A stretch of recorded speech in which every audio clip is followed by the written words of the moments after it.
හරිම හුරු බුහුටි මං හැමදාම කියනවා වගේ හුරු බුහුටි යුවලක්. ඒ කියන්නේ ඔබ දෙදෙනාගේ රංගනය එක්කෙනාට එක්කෙනා කිසිම අඩුවක් නැතුව හොඳින් ඔය දෙදෙනා ඉදිරිපත් කරනවා. හරිම ප්‍රසන්නයි, හරිම ආසයි බලාගෙන ඉන්න. හුඟක්ම හොඳයි. හරිම සතුටුයි. පෙවුනේ හඳ මත ඇවිදින පුංචි වයින් කරපු බෝනිකෝ දෙන්නෙක් වගේ. ඇත්තරම සහස්‍රයට ගැලපෙන විදිහට ඔය දෙන්න එකමුතු වෙලා මේ නර්තන ඉදිරිපත් කරා. ඇත්තරම අද නව පරපුර විතරක් නෙමෙයි අපි ඒ කාලේ ඉන පරපුර පවා අද තියෙන මේ ක්‍රමය යටතේ තියෙන නර්තනයන් අගය කරනවා. ඇත්තෙන්ම මේ හුඟක් හොඳින් ඔබ දෙදෙනා මේ නර්තනය ඉදිරිපත් කරා. ඔබට මම සුබ පතනවා. මගේත් පිළිගැනීම යම්කිසි රංගනයක් ඉදිරිපත් කරනකොට අපි නිතරම අපි ප්‍රේක්ෂකයාත් එක්ක එකට බැඳිලා ඉන්න ඕනේ.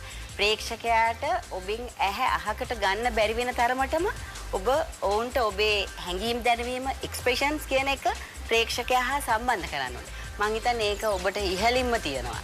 ඔබේ අතක් අරගෙන යම්කිසි හැඟීමක් ඉදිරිපත් කිරීමේදී පවා ඔබ මූණයි ඇසුයි අතුයි ඔක්කොම එකට බැඳිලා ප්‍රේක්ෂකයින්ව පිනවනවා. මං හිතන්නේ ඒක ඉතාම අමාරු කාර්යයක් විශේෂයෙන් රංගන ශිල්පිනියකට සහ නර්තන ශිල්පිනියකට. ඔබගේ ඒම ඉරියව්ව ඉතාම උසස්.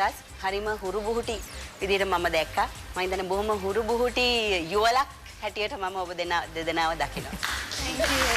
ඔය හුඟක් සාර්ථකයි අද. මොකද අර හැමතිස්සෙම මං කියනවා වගේ වචන වලින් ඔයාගේ මුහුණේ ඉරියව් හොඳින් කැපී පෙනුණා. ඒකම ලොකු නාට්‍යමය අවස්ථාවක් ගොඩක් තිබුණා ඔය දෙන්නගේ නර්තන. ඔය දෙන්නගේ රංගනේ. ඒක හුඟක් සාර්ථකයි. මම දකිනවා අද හුඟක් හොඳ රංගනයක් ඔය දෙන්නගේ.